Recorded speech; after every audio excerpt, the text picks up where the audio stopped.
Friends, अस्तित्व news 22 में आप सभी का स्वागत है। दोस्तों, हम आपके बीच कुछ खास अपडेट लेकर प्रेजेंट हो रहे हैं। दोस्तों, जैसा कि हम आपके समझ कुछ खास अपडेट लेकर उपस्थित हुए हैं, जो कि विस्तृत चर्चा करने जा रहे हैं। आप सभी से आग्रह है, कृपया ध्यानपूर्वक सुने। तो दोस्तों, ये अपडेट है, जो कॉन्सेप्ट है कि कहाँ से आई यूनिफाइड पेंशन स्कीम। दुनिया के किन देशों में ऐसी है व्यवस्था।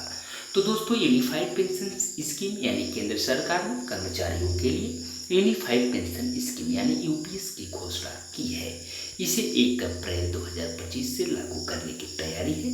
इससे सेवानिवृत्ति के बाद कर्मचारियों को पेंशन की गारंटी मिलेगी।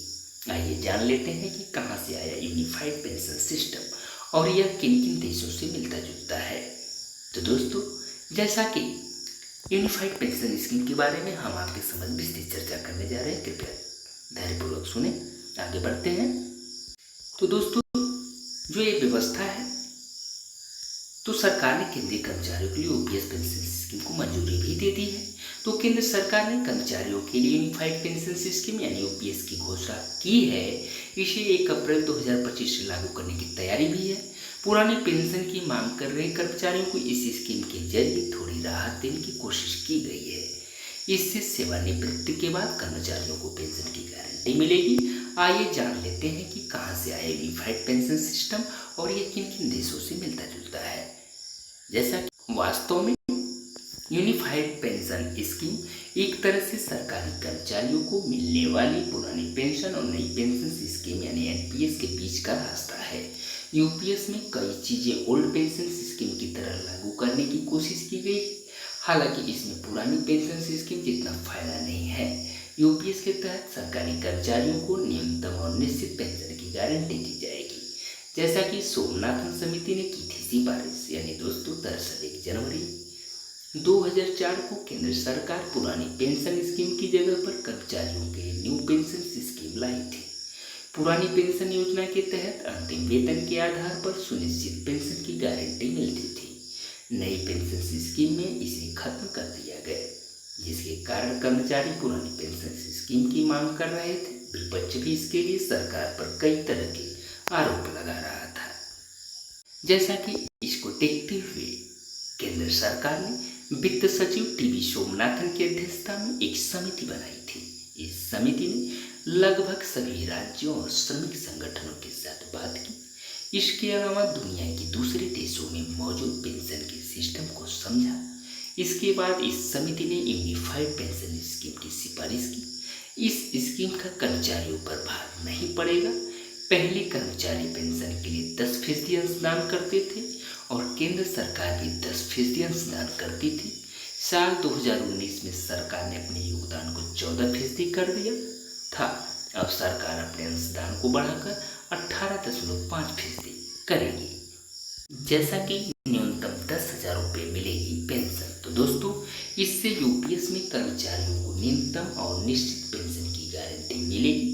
अगर किसी कर्मचारी ने 25 साल तक कम से कम नौकरी की होगी, तो उसे सेवानिवृत्ति से पहले के 12 महीनों के औसत बेसिक वेतन का 50% हिस्सा पेंशन के रूप में मिलेगा। जैसे उदाहरण के लिए, अगर किसी सरकारी कर्मचारी का औसत बेसिक वेतन 50,000 रुपये होगा, तो उसे हर महीने 25,000 रुपये पेंशन मिलेगी। हालांकि किसी की सेवा अवधि इससे कम है, तो उसकी पेंशन उसी हिसाब से कम हो जाएगी। यूपीएस में यह भी प्रावधान किया गया है कि 10 साल या इससे कम समय तक किसी ने नौकरी की है, तो उसको 10,000 रुपये की निश्चित पेंशन दी जाएगी।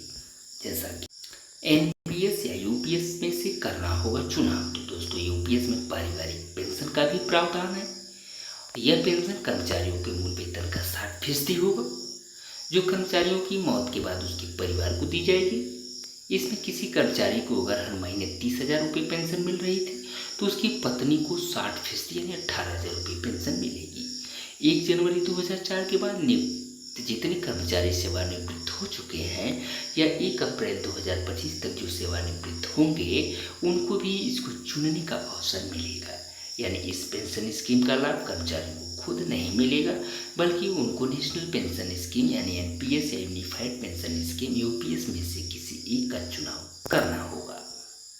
तो दोस्तों, किन देशों से में बेहतरीन पेंशन की व्यवस्था है, तो वैसे यूनिफाइड पेंशन के मामले में दुनिया भर में नीदरलैंड, आइसलैंड, डेनमार्क और इजराइल को बेहतरीन देश बताया गया है। कर्मचारियों के लिए लागू पेंशन स्कीम पर की गई एक रिसर्च में इन देशों को ग्रेड दिया गया है, जिनमें नीदरलैंड पहले स्थान पर है। Mercer CFA institute global pension index में नीदरलैंड को 85 सूचकांक दिया गया है।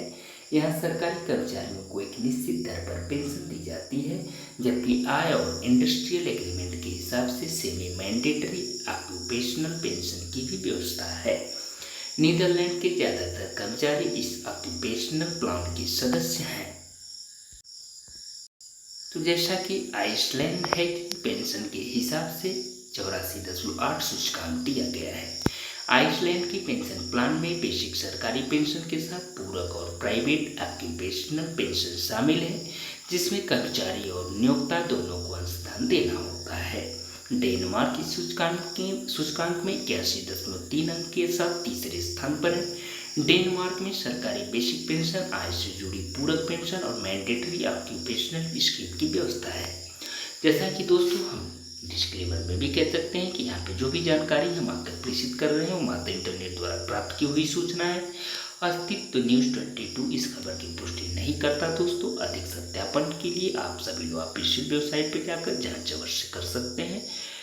साथ ही अपडेट आप सभी को अच्छा लगा हो तो हम आपसे उम्मीद करते हैं कि चैनल को आप सब्सक्राइब करेंगे, लाइक करेंगे, वीडियो को शेयर करेंगे। हम आपका बहुत बहुत आभार प्रकट करते हैं दोस्तों।